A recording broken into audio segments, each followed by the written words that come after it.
Sorry. Is that better? Is it getting sound? We're waiting for feedback. Oh, okay. Everyone, no one could hear me. So, okay. Okay, good. Okay, I apologize.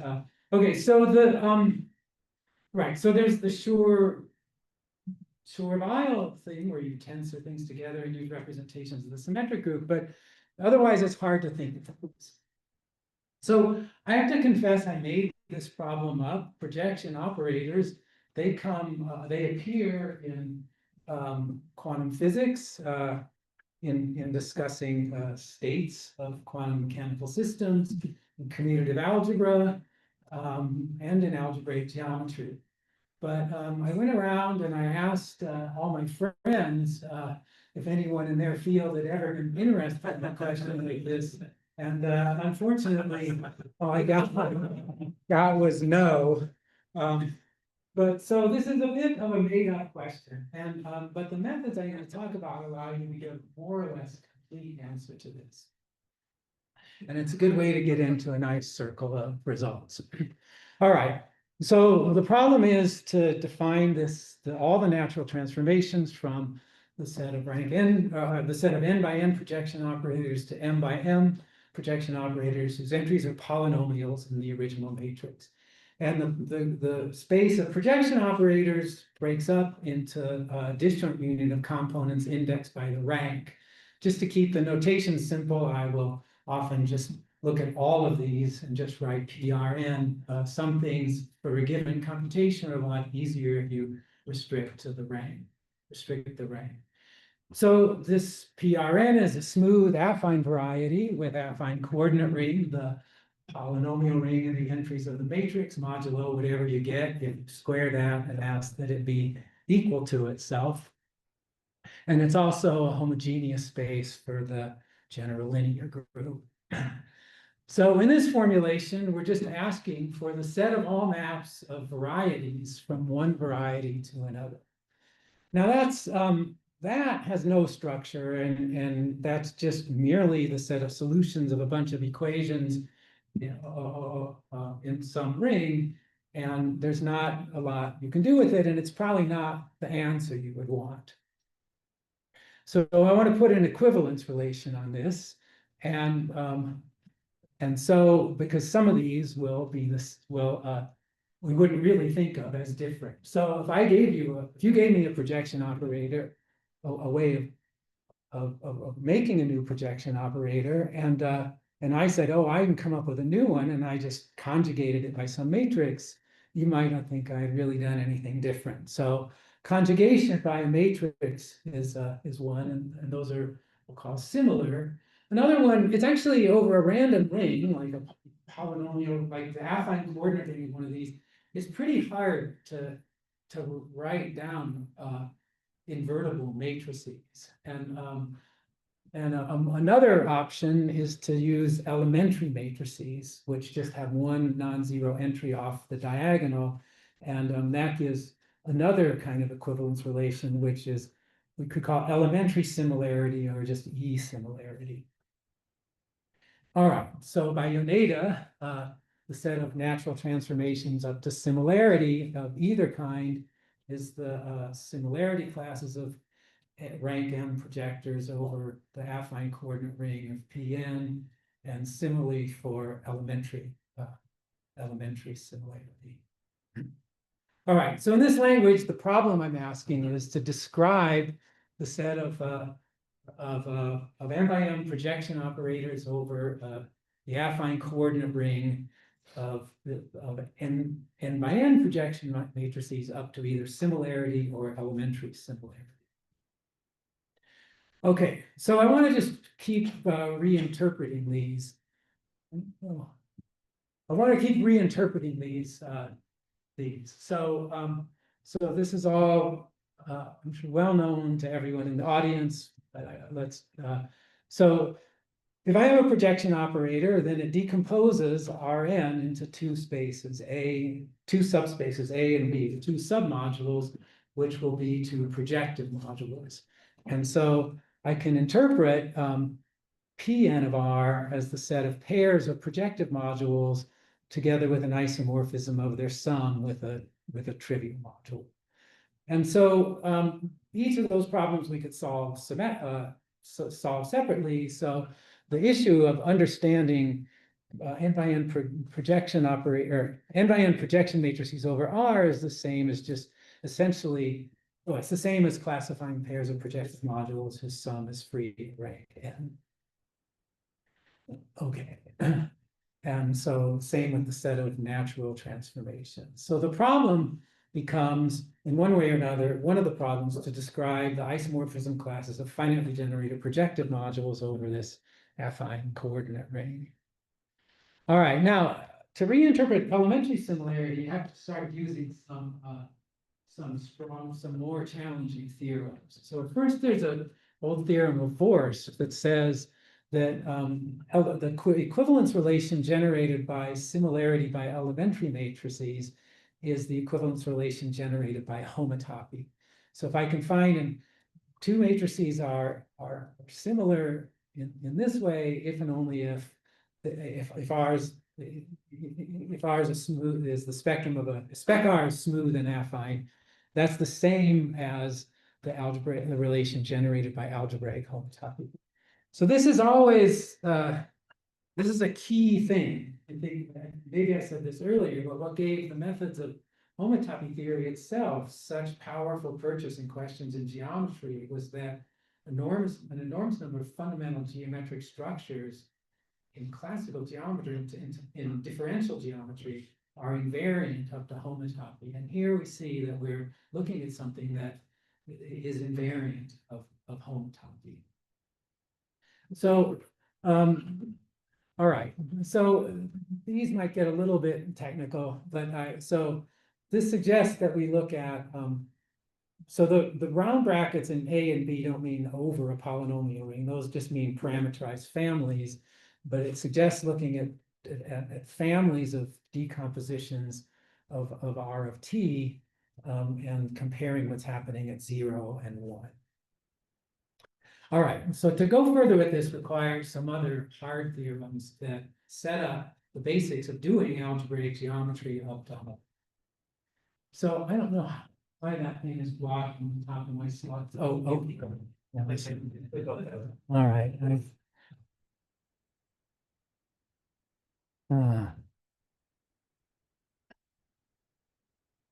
I can't see the mouse. Maybe I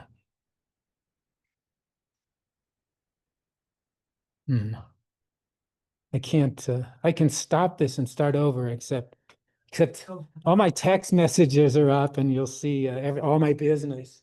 So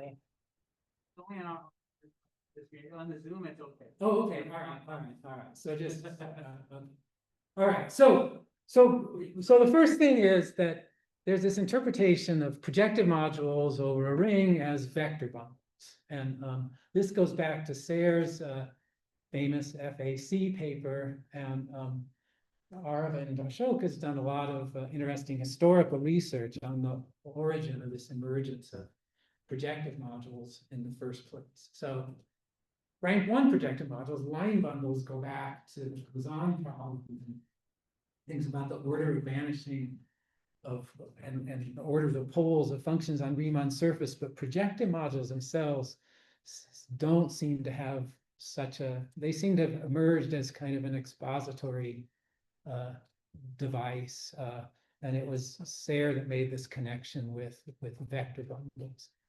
So Sayre also made this observation that when you're over affine space, or when the ring is a polynomial ring, he doesn't know if there exists a finitely generated projective module which is not free. So Sayre just asked this question. It became known as Sayre's problem, and by the time people solved it, it was known as Sayre's conjecture, and independently solved by Quillen and Suslin, and it said that it's true. Every finitely generated projective module is free. So Bass and Quillen made another conjecture that this is true over any regular ring of finite Kroll dimension, and that every projective module is pulled back from A. So what is it saying in language with vector bundles? It's saying that vector bundle theory is homotopy invariant over regular rings of finite pole dimension. And so that it was proved in the geometric case by Lindell in 1981. And so if you take that back to this thing about elementary similarity, let me just get this here. Elementary similarity, I think I have this.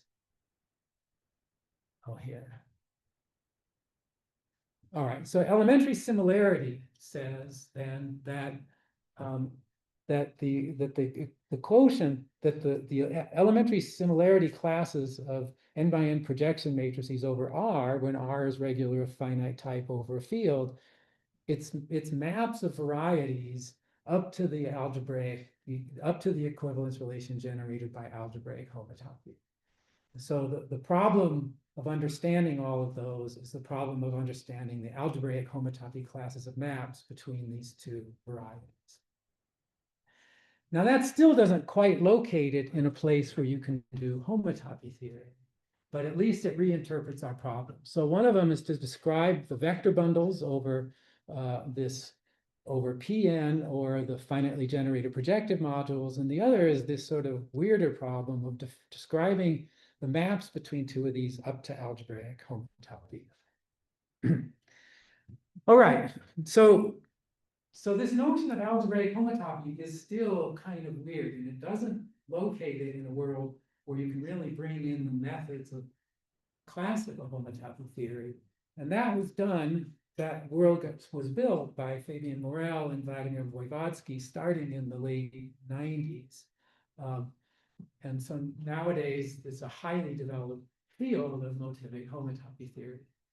So I'm going to start with a commutative ring F, which will be the ground ring. F will eventually be an algebraically closed field with characteristic 0, which you might as well take to be the complex numbers. And then motivic homotopy theory takes place in this category of motivic spaces, which are Nisnevich local presheaves of spaces on smooth varieties over F. So presheaves of spaces just means we're looking at we're trying to make maps between everything into a space. A1 invariant means they're algebraic. They're just from the get-go, we're studying objects that are invariant, things that are invariant of algebraic homotopy. And this Nisnevich local just means that they have Nisnevich descent.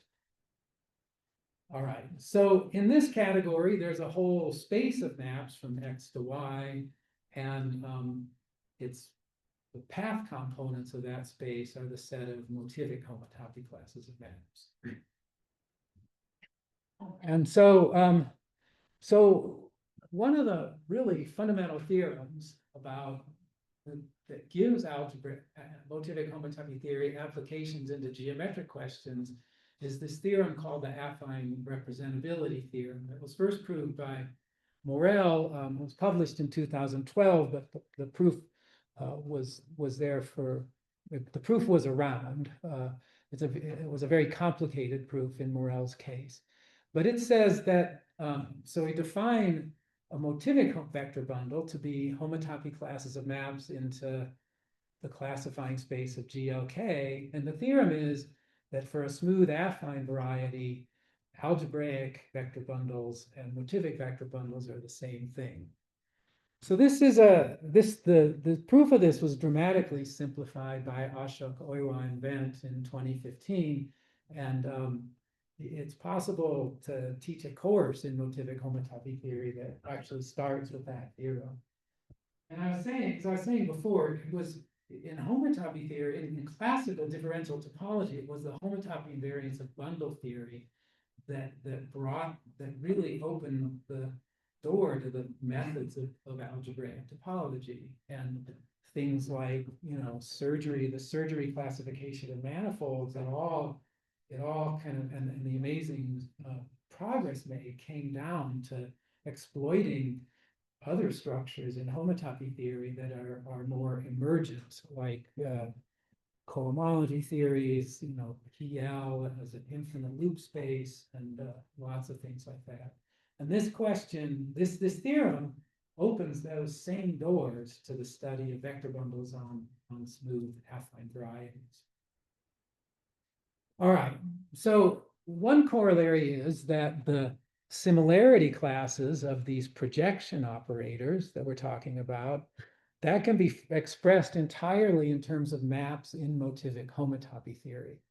So that's a pullback square I wrote that explains that.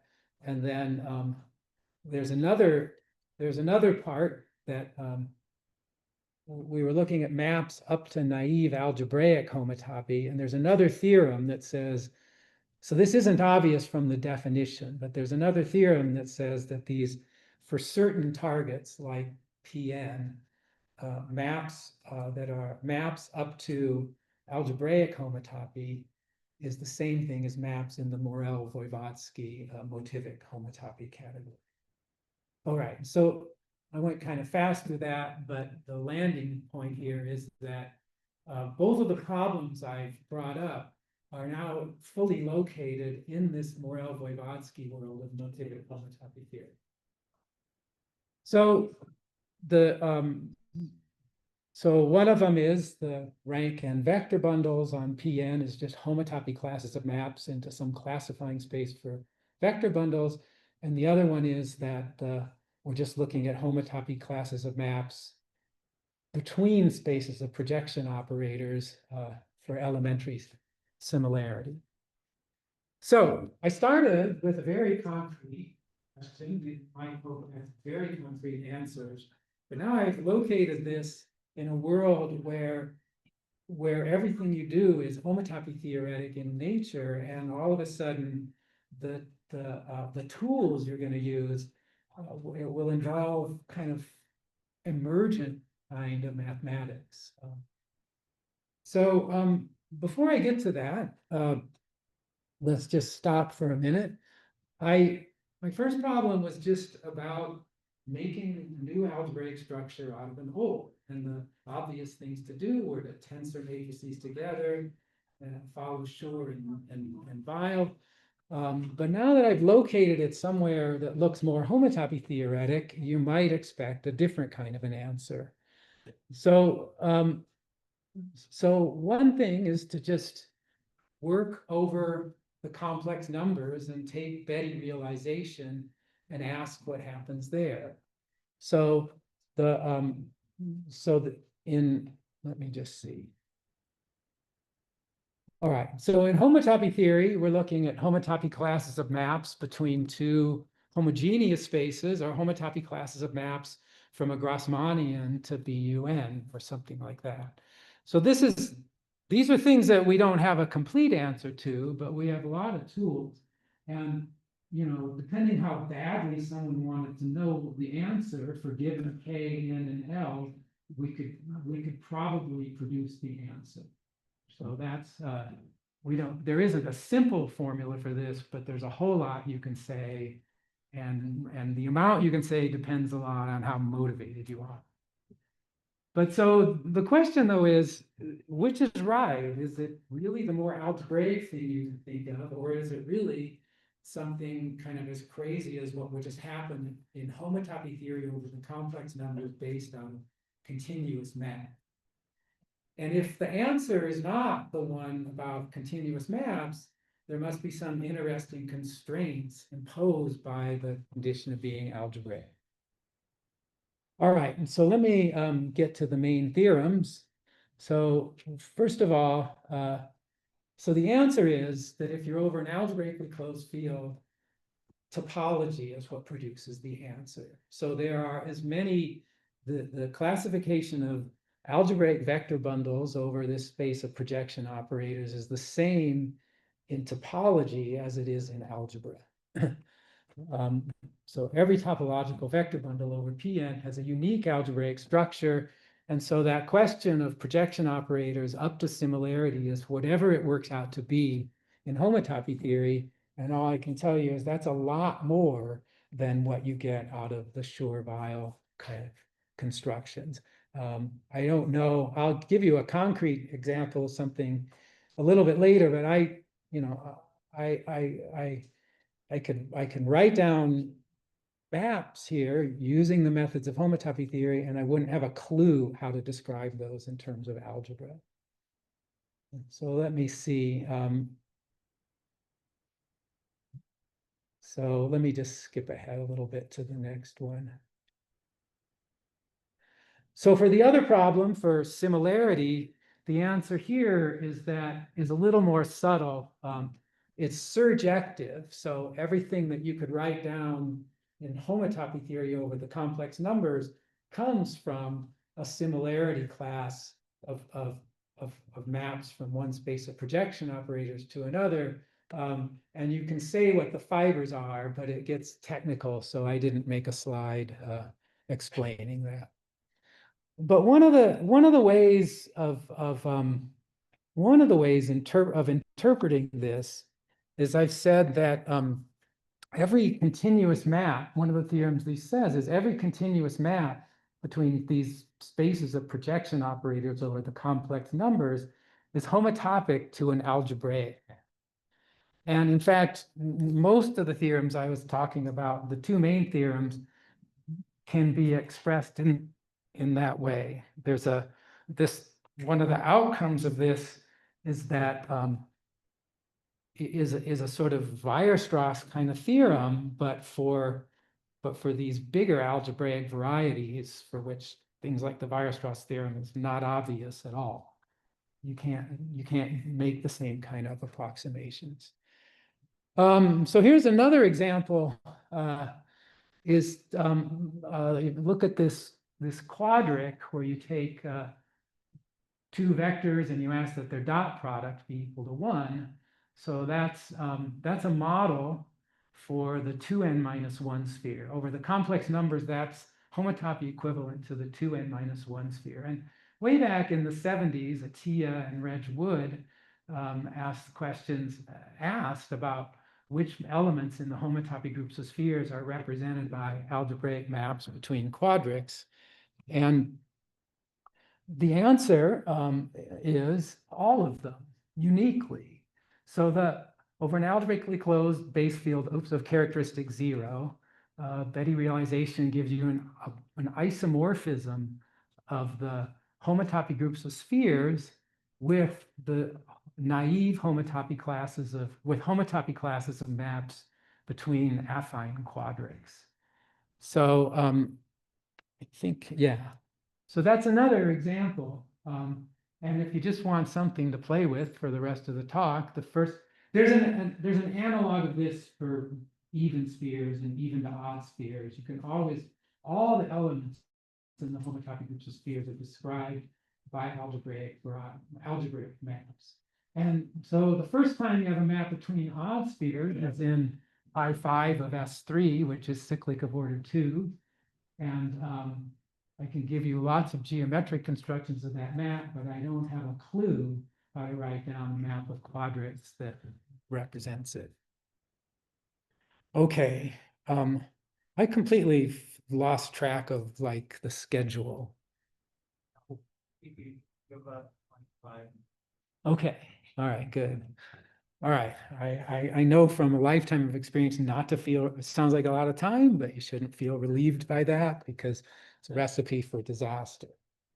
So, okay, so I'm going to tell you what goes into the proof of this, but I want to just set up the story a little bit. And I want to set up, so even though, nobody in the past was ever interested in how do you build new projection operators out of old ones, the question of when can a continuous map be moved by homotopy to an algebraic map has a lot of history to it.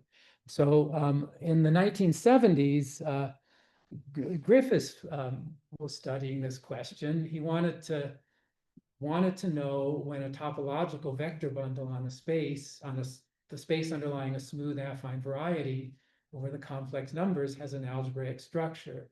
Griffiths was interested in the Hodge conjecture, and one of the challenges of the Hodge conjecture is we don't have a geometric meaning for a cohomology class, but we do know that you can get all rational cohomology classes as Chern classes of vector bundles, and so he was trying to understand what the obstructions to giving a vector bundle, a topological vector bundle, an algebraic structure were.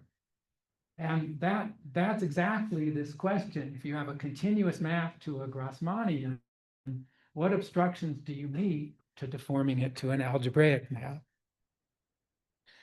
Now, you can get a little ways for free. There's the Oka principle, which tells you that anything can be deformed to a holomorphic map in an essentially unique way. And so the question becomes, given a holomorphic map to a Grassmannian, what are the obstructions to converting it to an algebra? And Griffith's idea was to try to study the growth rate and see if there's something in that that can be used to find obstructions. So this isn't essential, but just to get some idea, imagine you're looking at the function e to the z to the d from the complex numbers to P1. And then there's two things that you can look at. One is the number of times the value a is taken. So see, if you want the distribution of the values, you look at the number of solutions to f of z equals a for z less than or equal to r, and then look at the growth rate as r goes to infinity. Or you can look at the size of the function. So this is the size of the values. One was the distribution of solutions, the other is the size of the values. And in this case, if we count those, the first one's approximately 1 plus 2d r to the d, and this into other numbers, r to the d, and it's the d you want to pull out of it. So so these two invariants are pulled out, these two measures are pulled out, which in this case both give you d, but one is expressed in terms of the numbers of solutions, and the other is expressed in terms of the growth rate of the function. So these led to the notion of the order of growth of a meromorphic function in one variable. There's periods where value distribution theory was regarded as one of the most beautiful subjects in complex analysis. And there's this theorem that a meromorphic function is polynomial if and only if its growth order is 0. So what Griffiths wanted to do was generalize this instead of look to higher dimensions. So he wanted to look at several variables, take instead of a point, instead of a value, he wanted to take a cycle and then study the volume of the inverse image of that cycle intersected with some bounded region. And for that, you have to choose what's called an exhaustion function. But he was trying to formulate an obstruction theory in terms of these growth functions. And this ran into some problems. Oh yeah, so I already said that. So this ran into some problems that had to do with products, but there's a way to see that it needs to be modified. So if we look at the case of interest, where I have a map from a smooth variety to a Grassmannian, so any cycle is rationally equivalent to a Schubert cycle, and if I study this growth rate, right, the Schubert cycle is essentially telling me about the Chern classes of X, of a vector bundle V, and it leads you to this prediction that if the Chern classes of a vector bundle are algebraic, I mean, they're in the Chow group, not just the cohomology group, then the vector bundle is algebraic. And this prediction is not correct. And so Aravind and Jean Fazel and I, a few years ago, using this stuff with motivic homotopy, showed that there's a rank 2 bundle on the complement of a hypersurface in P1 cross P3 with algebraic Chern classes and no algebraic structure. And what goes on, just roughly, is that there's a cycle, there's a P1 in this complement that in topology can be moved off to infinity. It can be moved into W, but not in algebra. In algebra, there's a meromorphic chain whose boundary is P1, but there is no such algebraic chain. And I like to think of this in a couple of ways. Well, so for one thing, this is really just connected to one of these low-dimensional counterexamples to the integral Hodge conjecture, and it's telling you. I'll get to this a little bit more later, but it's telling you that when you remove W, the material that makes P1 cross P3 minus W allows for a kind of pathological motion of a curve. So I know that's just sort of philosophical, but I'll say a little bit more about that in just a second. So the reason is, right, we said no obstruction like this happens on these spaces of projection operators. So what's so special about those? Why don't they have any pathological material inside? So what makes them special is a condition you can state in algebraic geometry, but it's more natural. The condition is essentially that they have algebraic cell decompositions, but let me say it in the language of motivic homotopy theory. So in motivic homotopy theory, there's two kinds of spheres. There's GM, the multiplicative group, which we think of as like a circle. It's the affine line, picture the complex plane minus the origin. And it differs from the ordinary circle in that there's a little bit of hodgepodge there. So that's denoted S11, and the second index is to indicate the Hodge weight. There's also the usual circle, because these were precies of spaces, and then I can smash them together just like I do ordinary spheres and make a bigraded collection of spheres.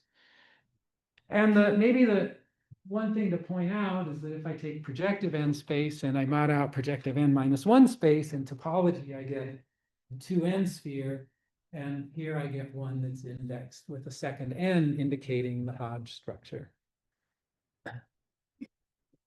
All right, so there's a space that we call even cellular motivic spaces, and that's just the smallest subcategory that contains these S2n's and it's closed under cofiber extensions.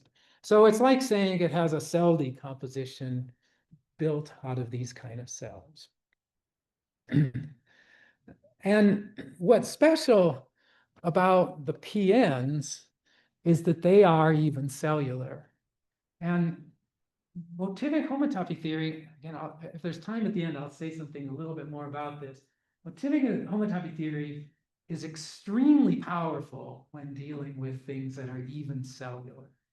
And oh yeah, well, maybe I'll just come back to that. But this condition is a global condition. It's not a local condition. And it's a condition that changes if you like remove a point or something. And these growth rate conditions aren't like that. They're not, you haven't made a condition of this nature about the variety that you're looking at. And so I think what these results are, I like to think are telling you that there's a way to make Griffith's program work, but you need to look at an additional kind of condition on the variety. All right, so let me say what's so great about even cellular motivic spaces and try to tell you what, I'll give you a little bit of an outline of the proof. So I have to follow the Sullivan program and consider profinite completion rationalization of the homotopy types. So the first theorem is that if I'm over an algebraically closed field, characteristic 0, think of it as the subfield of the complex numbers if you want a simple notion of Betty realization, that there's no difference between maps in motivic homotopy theory and maps of the Betty realization. Now, I've slightly oversimplified this statement, but for practical purposes, that's what it is. So that says that, so this already says that like the homotopy theory of profinitely completed spaces and the motivic homotopy theory of profinitely completed even cellular things are the same. So it's not just something to a Grassmannian. It's like anything even cellular to anything even cellular.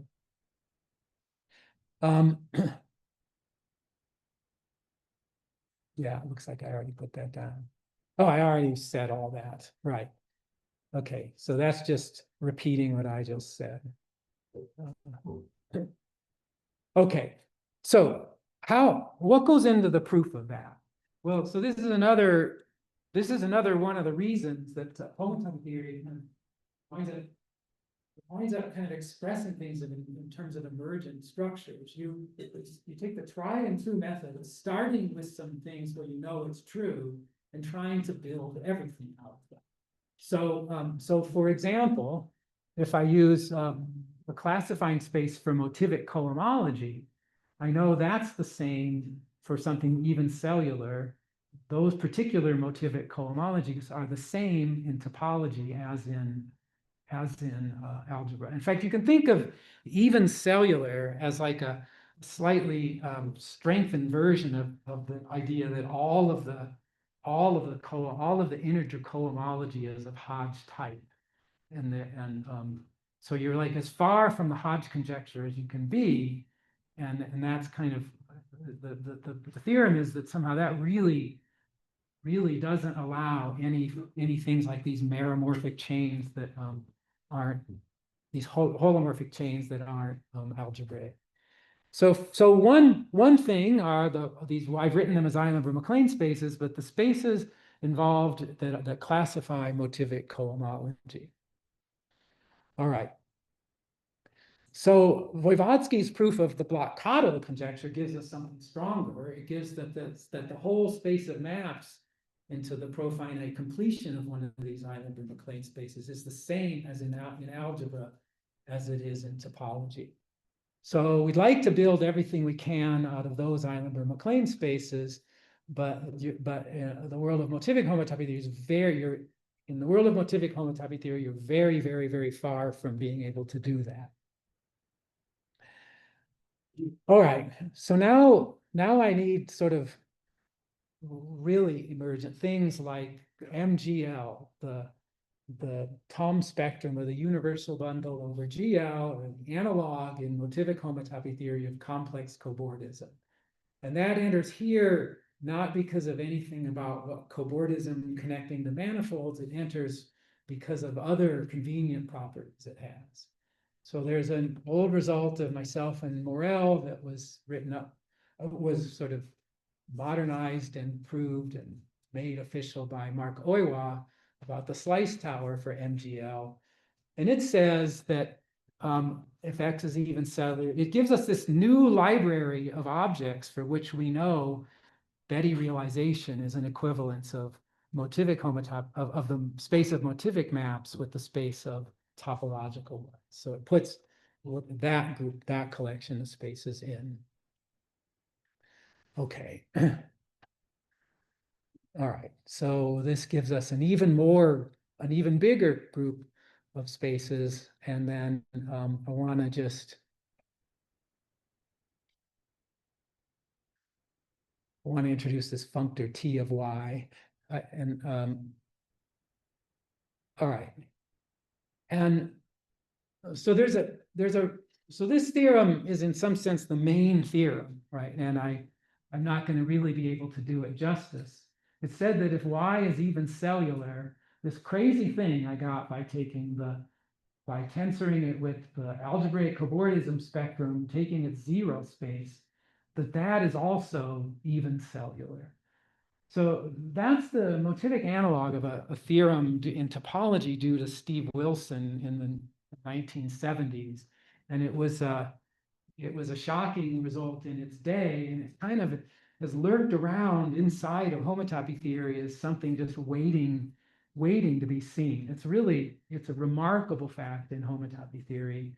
And Tom and I were able to, I made a conjecture about this 10 years ago that something like this would be true in motivic homotopy theory, and Tom and I proved that conjecture over the last couple of years using stuff about the cohomology of motivic Eilenberg-MacLane spaces.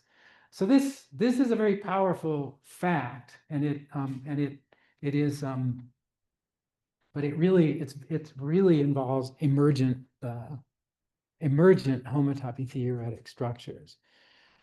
So now if I just start with something even cellular, Ty is even cellular, and I can just take I can make a resolution of Y out of these Ty, out of the iterated Ty's. Those are good for mapping into. You know that maps into those is from something even cellular is the same as in the Betty realization, and so you get a resolution. And you can compute maps into Y from maps into T to the N of Y, and that gives you the theorem for general Y. So there's a convergence result that goes to this, and this uses a lot of tools that go into another difficult recent result, which is the motivic Freudenthal suspension theorem. That's also joint work with Aravind, Asok, and Tom Bachmann. So okay, so that's that gives you this thing about the profinite part, and then you have to do something about the integral part. And I don't know, as I'm talking, I'm starting to think maybe this little bunch of slides might not be as helpful. But now since I have a terrible memory, I have to remember, what time do I stop? 5 minutes. Okay. Okay, that's a lot less than 25. So, okay, let me I think I want to skip ahead and try to make a different point. So you have to do something over the rationals. That uses some other work of myself with Aravind and Jean. So now I'm going to put up some slides that I like. I cannibalize. These I used in different talks. I gave a talk at Park City a couple of summers ago about just in general what motivic homotopy theory is. And this I've described a problem we can solve that's sort of very hard. It's a problem in complex analysis. It's very hard as stated, because it's hard to see how to use the conditions that the homotopy theoretic point of view tells you to look for. And this is very much, so I'm going to just run quickly through some pictures I had, a way I wanted to try to describe how we see that material and how to think about that. And this is really inspired by some collaboration I have with using homotopy theory in condensed matter physics, and also with Sullivan's pictures of his idea of trying to get fundamentally in a homotopy theoretic way what the notion of a manifold is. So I wanted to start in ordinary topological spaces and just asking, well, what do we think of as the objects of classical homotopy theory? So we don't really think of spaces that have this kind of rigid geometric structure. Up to homotopy, the top two are the same and the bottom probably, not the Hawaiian earring. But what we do is we have this kind of sketch of what a homotopy type looks like. We build something out of cells. We start with 0 cells, we attach 1 cells. The information is really described by some kind of graph. And this kind of graph was introduced by Mahowald in the late 60s. And here's a picture of real projective space from the point of view of the Mahowald diagram that says you have a cell in every dimension, and those lines tell you something about the way the cells are attached together. And this was for talk in some condensed matter thing. But but if you imagine that you're trying to build something out of your geometric objects out of materials, you want to have some kind of material type, and then you're going to take a pattern of some kind, you're going to cut it into pieces and sew them together. So that in homotopy theory, in any kind of world, I want to imagine that I build things out of material types, and then I have recipes or patterns for gluing them together. And so in classical homotopy theory, there's only one material homotopy type, which is the notion of a contractible object. And everything is built out of contractible objects by cells. So the pattern, the sewing pattern, is a cell diagram, and the ways, the instructions for making a scene are those lines in the Mahowald diagram, where they're captured by elements in the homotopy groups of spheres. And in equivariant homotopy theory, there's a material type for every transitive G set, where G is a group, and and so now you have to label the cells by a material type, or say what kind of material you're using, and the seams are elements in the homotopy groups of spheres. And in motivic homotopy theory, you have, it actually took a lot of work even to get this picture up and running, but you have a material type for every finitely generated field extension of the ground field.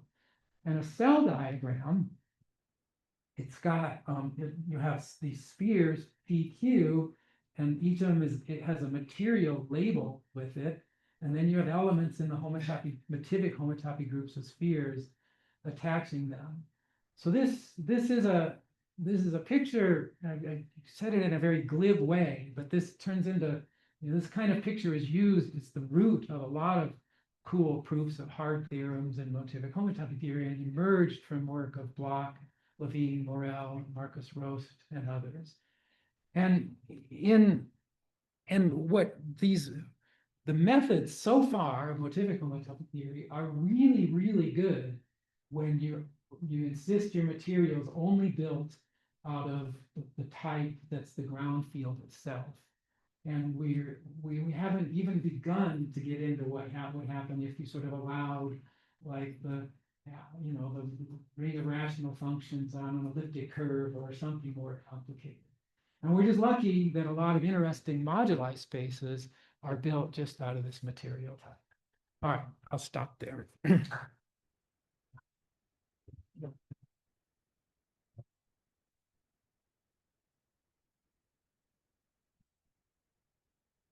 Okay, thank you very much for the interesting talk. Are there questions? Yeah, please raise your hand and.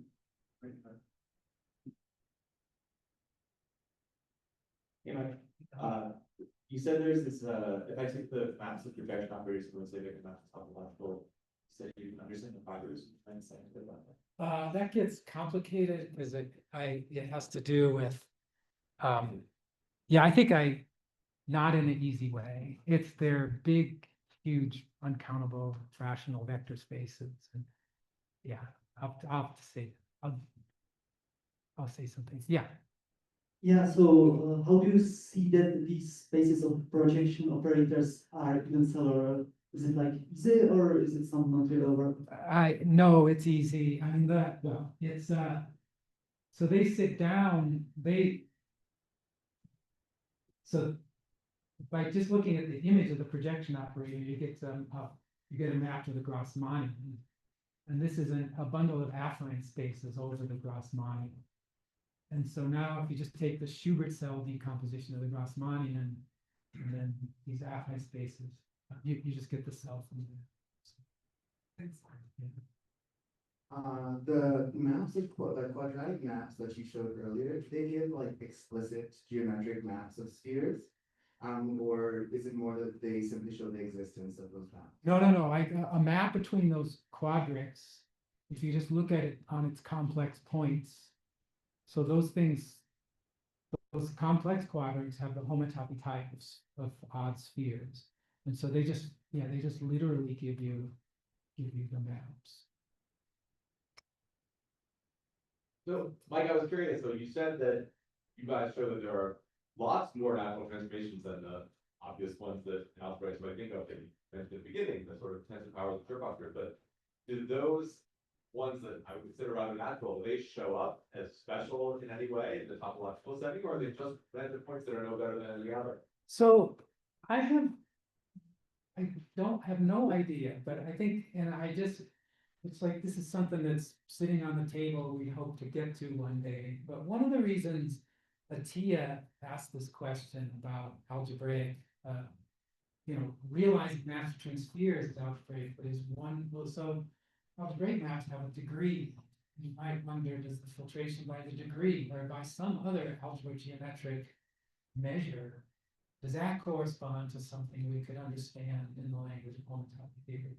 So I don't know, I've never really, until recently, I didn't think very many maps between spheres were algebraic, and so I don't know the answer to that. I think it's really fascinating. There's a lot of kind of surprising, there's a lot of powerful computational tools in homotopy theory coming from algebraic geometry now because of relationships like these, and so maybe so. That would be, cool. And I just don't know. I mean, one thing, those maps are defined over the integers, and probably, so field of definition is one filtration. Is, I don't know otherwise how to. It's a great question. Do you have a simple example where you can actually use your methods to say something about projective varieties? Hard to question, right? That's really hard. We've given that a lot of thought. You can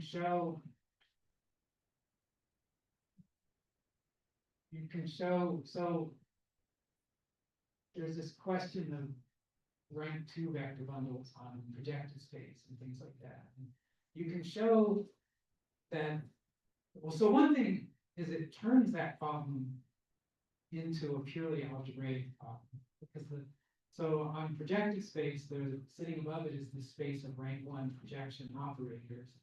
We know that up there, every topological bundle has an algebraic structure. So the question about existence of rank 2 bundles on projective space becomes exactly the question of descending vector bundles from that, from this space of rank 1 projective operators down to projective space. And we know that that can always be done in dimensions less than or equal to 3. That's it misses exactly. P4 is exactly where things start to really get hot. So I don't know. That's something we're very interested in doing, but I still have no. I don't know how to say it. So vector bundles on projective variety are not. That's not invariant. So you can take a extension of line bundles and move that's non-trivial and move the X class to 0 by a single parameter and split. So that's not A1 invariant. So there's some other layer of methods that you can give. Hi, thank you for the very interesting talk. Something you, I think alluded to, maybe this is sort of simple, but your definition of even cellular motivic spaces seems closely reminiscent to the definition of tape notice in Navalny's drive category notice, and I guess I'm wondering if there's a precise connection between those two notions. Yeah, there's something like that the motive is pure taint. That's almost that's almost equivalent.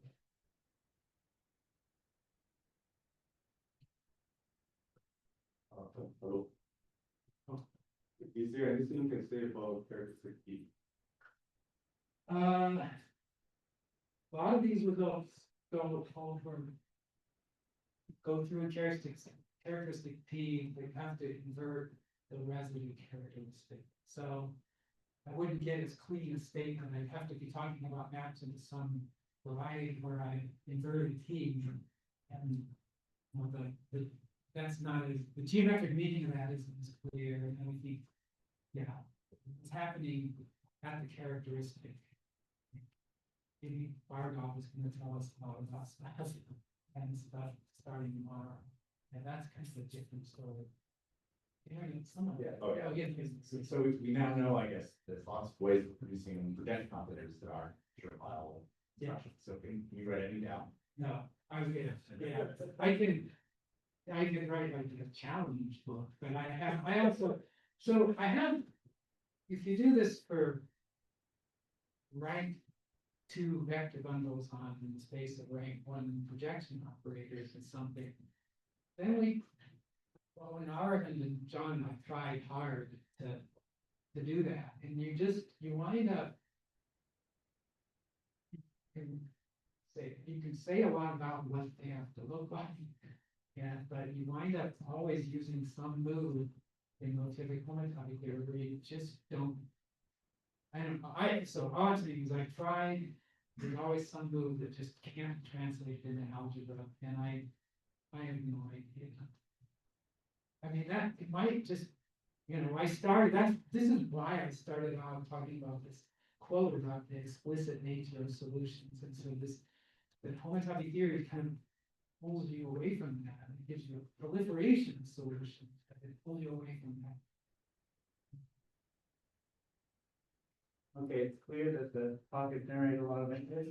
So let's please join me in thanking my